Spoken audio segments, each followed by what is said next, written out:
Come with me to buy groceries for our Noche Buena.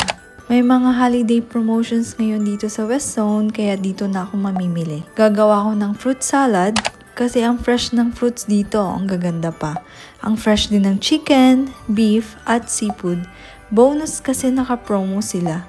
At syempre, Pinoy spaghetti is a non-negotiable sa Noche Buena. Favorite din yan ng sister ko.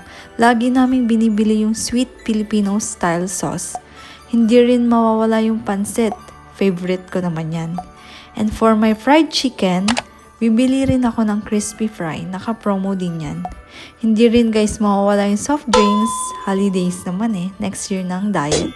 Kung wala naman kayong time lumabas, no worries kasi pwede kayong mag-order via West Zone app at may free delivery sila.